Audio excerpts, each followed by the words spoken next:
할렐루야. 이 시간 함께 예배하는 모든 성도님들의 생각 가정 가운데 우리 하나님의 크신 은혜와 평강이 가득하시기를 주님의 이름으로 축복합니다.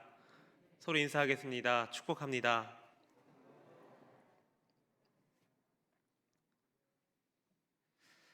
야곱은 14년이나 되는 이 긴 시간이 지나서 이제 본토 고향으로 돌아갈 결심을 하게 됩니다. 그리고 자기 아내들과 자식들을 데리고 돌아가게 해달라고 외삼촌 라반에게 요청을 하게 됩니다.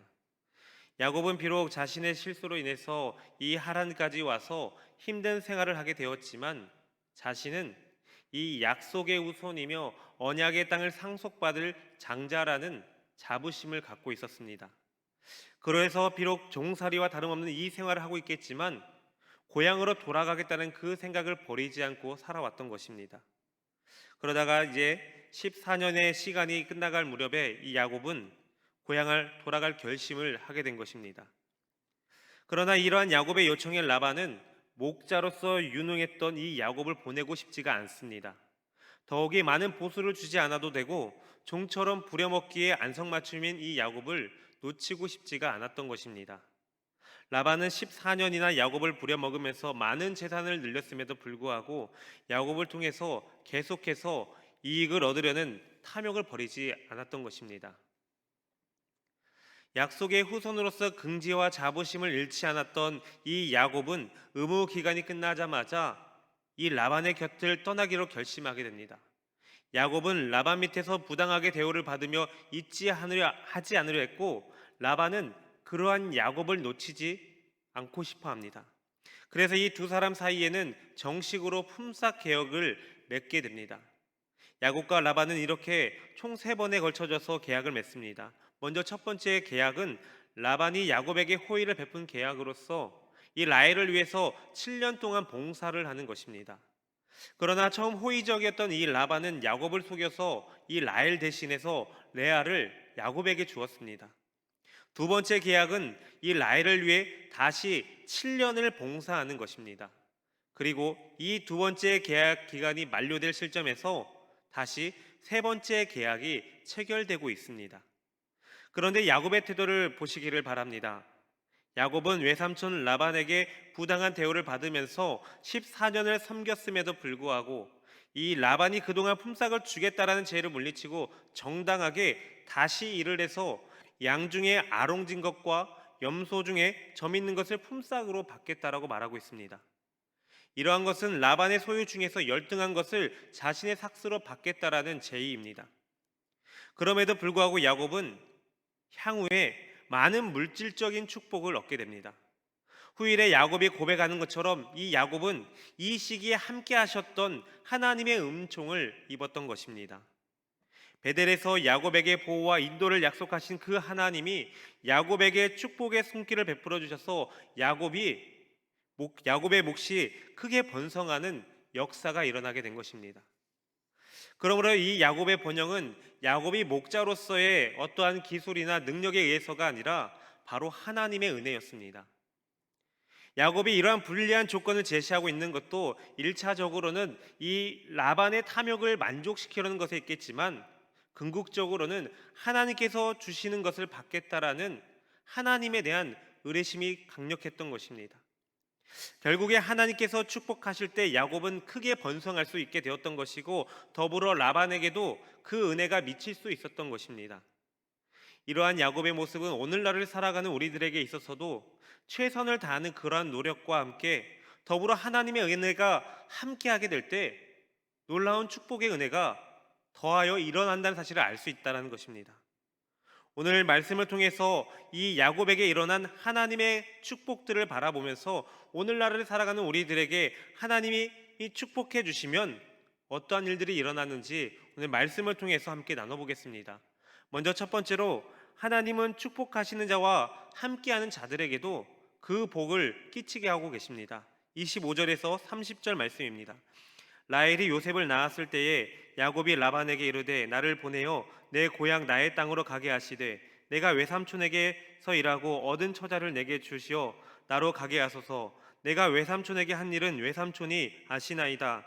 라반이 그에게 이르되 여호와께서 너로 말미암아 내게 복 주신 줄을 내가 깨달았노니 내가 나를 사랑스럽게 여기거든 그대로 있으라. 또 이르되 내 품삯을 정하라. 내가 그것을 주리라. 야곱이 그에게 이르되 내가 어떻게 외삼촌을 섬겼는지 어떻게 외삼촌의 가축을 쳤는지 외삼촌이 아시나이다. 내가 오기 전에는 외삼촌의 소유가 적더니 번성하여 때를 이루었으니 내 발이 이르는 곳마다 여호와께서 외삼촌에게 복을 주셨나이다. 그러나 나는 언제나 내 집을 세우리이까. 라헬이 요셉을 낳았을 때에 야곱의 인생의 여정에 한 차례 큰 전환점을 맞게 됩니다. 야곱은 그동안 분노에 가득 찬 형 에서를 피해서 외삼촌 이 라반의 집에 오게 되었습니다. 그리고 라헬을 얻기 위해서 7년씩 두 번의 봉사를 하게 됩니다. 이 기간 동안 야곱은 두 아내와 두 첩을 통해서 11명의 아들과 1명의 딸을 얻게 됩니다. 이제 야곱은 지금껏 외삼촌 라반과의 관계를 끝맺음을 하고 이제 자유로운 신분으로서 자신을 해방시켜 줄 것을 요구하고 있습니다. 야곱은 이제 자기가 거해야 될 곳이 바로 아버지가 계시는 약속의 땅임을 깨닫게 된 것입니다. 비록 지금 자신이 머물고 있는 이 하란 땅에서 아무리 안전하고 부유하게 살아간다 할지라도, 비록 분노한 형이 기다리고 있는 그러한 땅이라 할지라도, 자신이 앞으로 개척해야 될 거친 땅에 불과한 가나안 땅이라 할지라도 그곳은 하나님께서 자신의 할아버지와 아버지에게 약속하신 땅이며 자신에게 약속하신 땅임을 야곱은 깨달았던 것입니다. 그런데 이때 라반이 야곱을 붙잡게 됩니다. 왜냐하면 야곱처럼 열의를 다해서 훌륭하게 일하는 사람이 많지 않기 때문입니다. 게다가 사람이 있을 때는 별 볼 일 없는 것처럼 느껴질 수 있겠지만 없으면 굉장히 아쉬움을 느끼기 마련입니다. 라반에게 있어서 야곱은 좋은 일꾼이기도 했지만 게다가 자기의 딸들과 그리고 외손자들과도 함께했던 자였기 때문입니다. 그렇기 때문에 라반은 계속해서 이들과 가까이 하고 싶었고 헤어지기 싫었던 것입니다. 그런데 라반이 야곱을 잡았던 가장 중요한 이유는 바로 이 야곱이 하나님의 복을 가져오는 사람이기 때문입니다. 그래서 오늘 본문 말씀 27절 말씀에서 라반은 이렇게 말을 하고 있습니다. 여호와께서 너로 말미암아 내게 복 주신 줄을 내가 깨달았노니. 라반은 축복의 주체를 여호와라 칭하고 있으며 자신이 이렇게 번영하게 된 이유에 대해서도 여호와 하나님이 이 야곱과 함께 하셨기 때문에 그 하나님이 함께 하시는 그 야곱이 다시 마음을 돌이키고 자신과 머물러 주기를 바라고 있는 것입니다. 라반은 자신이 지금껏 물질적으로 풍요하고 번성할 수 있었던 것은 순전히 여호와께서 함께 하시며 돌보고 계신 이 야곱 때문임을 분명하게 확신하고 있는 것입니다.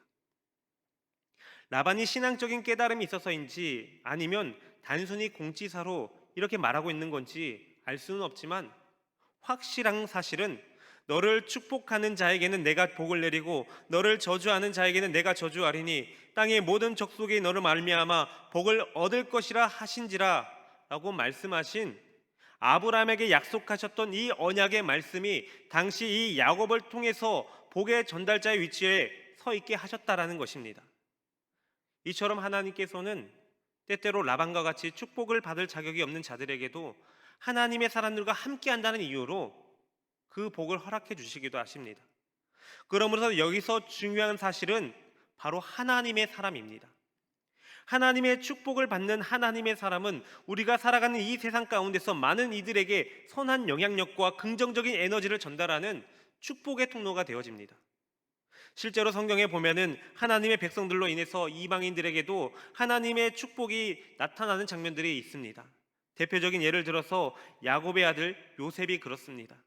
요셉은 형들의 질투에 의해서 애굽으로 팔려가게 됩니다. 그리고 팔려간 애굽의 이 보디발 장군의 집에서 일을 하게 됩니다. 여러분, 이 집이 어떻게 되었습니까? 요셉과 함께 하시는 그 하나님께서 요셉을 통해서 이 가정 가운데 축복을 더하여 주셨습니다. 이뿐만이 아닙니다. 요셉이 총리가 되었을 때 어떻게 되었습니까? 7년 동안 풍년이 있었고 7년 동안 극심한 흉년이 들었을 때에 하나님의 은혜로 요셉을 통해서 애굽은 하나님의 축복을 받게 되었고 어려운 난간을 하나님의 지혜로 잘 풀어나갈 수 있게 되었던 것입니다. 성도 여러분, 우리는 하나님의 자녀들입니다. 그렇기 때문에 우리는 하나님의 축복을 받는 사람들입니다. 그런데 이러한 축복을 그저 받는 것으로 그치는 것이 아니라 하나님께서 맡겨주신 우리의 삶 가운데서 최선의 삶을 다하며 살아갈 때에 그 축복의 능력이 더하여지는 것입니다.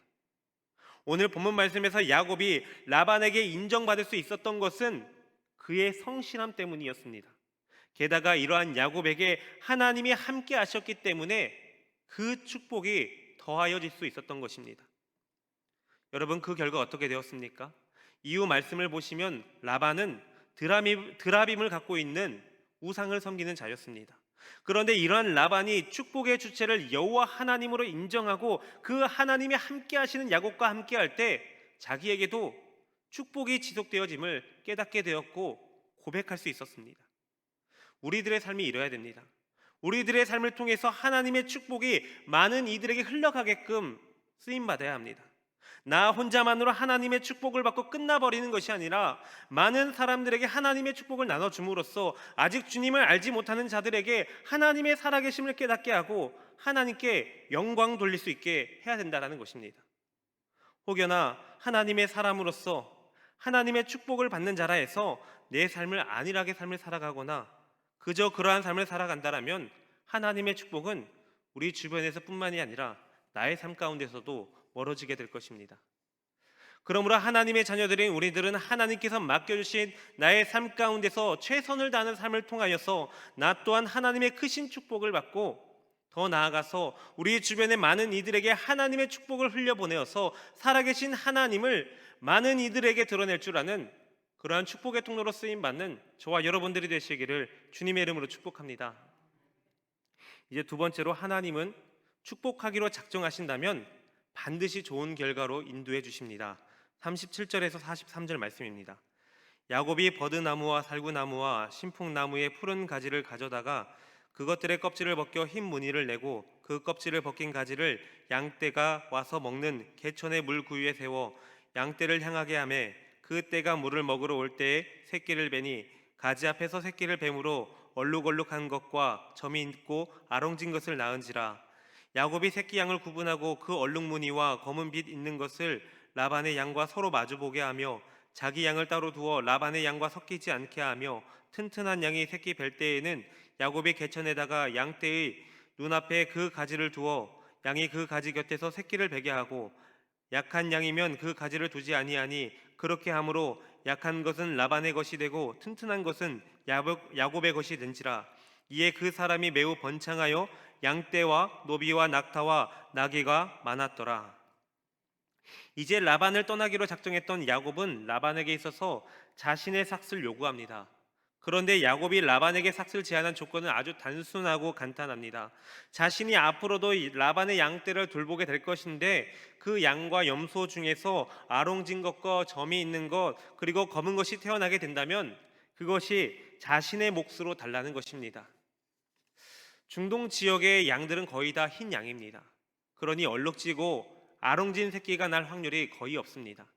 게다가 염소도 새까만 새끼를 낳지 점이 있거나 아롱진 새끼는 아주 희귀한 염소입니다.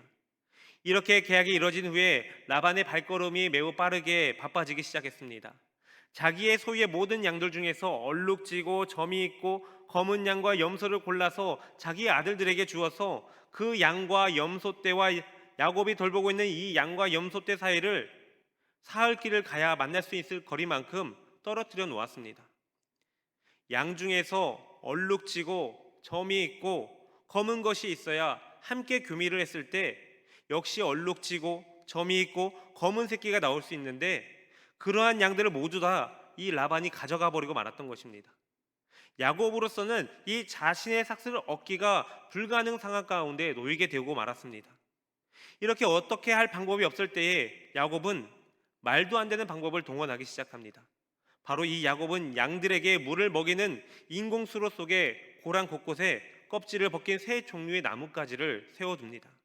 이 나무는 버드나무, 살구나무, 신풍나무인데 양떼들이 물을 먹는 장소에서 교미를 할 때에 이 나무의 알록달록한 색깔과 이 무늬의 영향을 받아서 반점을 지니거나 알록달록한 색깔을 띤 종자가 태어나게 될 것이라는 그 당시의 사람들의 생각을 반영하는 것입니다.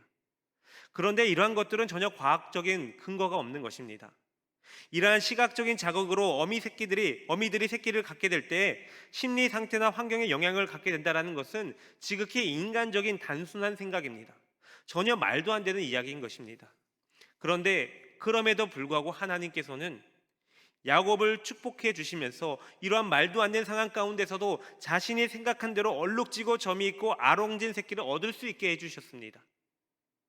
바로 하나님의 놀라운 축복의 능력이 나타난 것입니다. 나무 껍질을 뜯어다가 양들을 먹이는 물에 놓았는데 어떻게 얼룩지거나 아롱진 양들이 태어날 수 있겠습니까? 하나님께서 야곱을 축복해 주시기 위해서, 야곱을 다시 약속의 땅 가나안 땅으로 인도하시기 위해서 자연의 섭리 가운데서 하나님의 놀라운 능력을 나타내 보여주신 것입니다. 하나님께서는 이처럼 하나님의 사람들을 구원하시기 위해서, 축복해 주시기 위해서 자연의 섭리를 뛰어넘어 하나님의 놀라운 기적의 역사를 보여주고 계시는 것입니다. 여러분, 베드로 사도가 예수님께서 무리를 걸어오실 때 모습을 보았던 그 사건들을 기억하십니까? 무리를 걷는 예수님을 보고 나서 베드로는 주님이시거든 자신을 무리로 걸을 수 있게 해달라고 말하고 있습니다. 그러자 예수님께서 무리를 걸으라는 그 말씀에 베드로는 믿음을 갖고 무리를 걷기 시작합니다. 이것은 사람들이 보기에는 말도 안 되는 사건입니다. 사람이 무리에 떠 있을 수 있는 경우는 배를 탄다든지 또 무리에 뜨게 하는 어떠한 장치를 통해서만 가능한 것입니다. 그런데 베드로는 예수님의 말씀에 믿음을 갖고 무리를 걷는 체험을 하게 되었습니다. 예수님께서 베드로에게 주님의 사역을 감당하기 위해서, 믿음을 더하여 주시기 위해서 자연의 섭리를 뛰어넘는 기적의 놀라운 능력을 보여주신 것입니다. 성도 여러분, 이 야곱의 성공은 야곱의 지혜나 능력에 있는 것이 아닙니다. 오직 베델에서 야곱을 만나주시고 약속하여 주신 하나님께서 베푸신 은혜로 얻어진 축복입니다. 이처럼 하나님께서는 언약의 백성들에게 은혜를 베풀어 주실 때 우리가 생각하지 못하는 것들을 통해서 하나님의 능력으로 축복을 베풀어 주시기도 합니다. 그런데 오늘날을 살아가는 우리들은 이러한 야곱보다 더욱 크나큰 축복을 받은 자들입니다. 바로 이 구원이라는 축복입니다. 우리들은 죄로 인해서 감히 하나님 앞에 나아갈 수조차 없는 죄인들입니다. 그런데 하나님께서는 이 세상을 사랑하셔서 독생자 예수 그리스도를 이 땅 가운데 보내주셨습니다. 주님께서 이 땅 가운데 오신 것만으로도 우리에게 감당 못할 은혜인데, 그 주님께서 나를 대신해서 십자가에 죽으시고 부활해 주셨습니다. 나를 구원하시기 위해서 신이 십자가의 대속 사건을 감당해 주신 것입니다. 그런데 더 놀라운 것은 이러한 예수님을 믿기만 하면은 우리에게 영원한 생명을 얻는다라는 것입니다. 십자가를 바라보고 예수 그리스도를 믿는 사람은 영원한 생명을 얻게 되는 것이고, 주님의 거룩한 보혈의 피로 우리의 죄 사함을 받아서 하나님 앞에 나아갈 수 있는 힘과 용기를 얻게 된다라는 것입니다. 당연히 세상 사람들이 바라봤을 때는 이해하기 어려운 이야기입니다. 믿기 쉬운 일이 아닙니다. 그런데 우리는 이 모든 것들이 믿어집니다. 왜 그렇습니까? 하나님께서 창세전에 계획해 주시고 작정해 주셔서 우리를 축복하여 주시기 때문입니다. 하나님의 일방적인 은혜로 우리는 예수님을 주님으로 믿을 수 있게 되었고, 하나님을 아버지라 부르는 하나님의 자녀가 되는 특권과 축복을 얻게 된 것입니다. 그러므로 이러한 하나님의 일방적인 은혜로 우리는 구원이라는 커다랗고 감당하지 못할 축복받은 자들임을 기억하시면서 날마다 하나님의 은혜와 축복과 그 감사와 영광을 올려드리는 그런 저와 여러분들 되시기를 주님의 이름으로 축복합니다. 사랑하는 성도 여러분, 오늘 본문 말씀을 보시면 야곱은 이제 다시 본향으로 돌아가고자 합니다. 그런데 야곱이 하나님께서 언약해 주신 그 가나안 땅으로 돌아갈 때에 하나님께서 이러한 야곱을 축복하여 주십니다. 그런데 이러한 일들을 바라보면서 누군가는 그럴 수 있습니다. 우연이라고, 어떻게 하다 보니까 그렇게 된 거라고. 그런데 우리가 이러한 일들 가운데서 세상의 시각으로 바라보는 것이 아니라 하나님의 마음으로 바라보고 다시 한번 되돌아보게 되면은 하나님의 은혜가 아닌 것이 단 하나도 없습니다. 모든 것이 하나님의 축복이며 하나님의 은혜인 것입니다. 하나님이 우리를 축복하시면 우리의 삶 가운데 무엇이든 의미가 있게 되는 것이고, 무슨 일이든 감사할 수 있는 것이며, 그 축복의 열매가 나를 넘어서서 우리 이웃들에게도 미친다는 사실을 기억해 주시기를 바랍니다. 하나님은 우리의 마음의 중심을 보십니다. 그리고 그 마음의 진실됨을 보시고 하나님의 계획하신 축복의 길로 우리를 인도하여 주십니다. 이러한 하나님의 축복을 받아서 날마다 하나님 앞에 진실되고 정결한 마음으로, 그리고 하나님 앞에 감사와 영광을 올려드리는 그러한 축복받는 자들의 삶을 살아가는 그러한 저와 여러분들이 다 되시기를 주님의 이름으로 축복합니다. 기도하겠습니다. 거룩하신 하나님, 감사합니다. 오늘도 우리에게 말씀하여 주시고 그 말씀에 힘입어 살아갈 힘과 능력을 더하여 주시니 감사합니다. 이 시간 우리에게 주신 말씀 붙들고서 이 세상을 살아갈 때에 하나님께서 베푸신 은총에 힘입어 날마다 승리하는 삶을 살아가는 저희들이 되게 하여 주옵소서. 은혜가 풍성하신 하나님, 감사합니다. 감히 하나님 앞에 나아갈 수조차 없는 죄인들인 우리들이 예수 그리스도의 십자가의 공로에 힘입어 주님 앞에 나아갈 수 있도록 인도하여 주시니 감사합니다. 세상 속에서 죄로 물들어 죄 가운데 휘청거리며 살아가다가 갈 인생들인데 하나님께서 베풀어 주신 축복으로 인해서 하나님의 자녀 삼아 주시고 하나님이 베푸시는 축복의 통로로 쓰임 받게 하여 주시니 감사합니다. 주님께서 작정하시고 베푸시는 그 축복으로 인해서 더욱 주님을 붙들며 살아가는 복된 인생들이 되게 하여 주시고, 더 나아가서 그 복을 많은 이웃들에게도 나눠줄 줄 아는 하나님의 자녀들 되게 하여 주옵소서.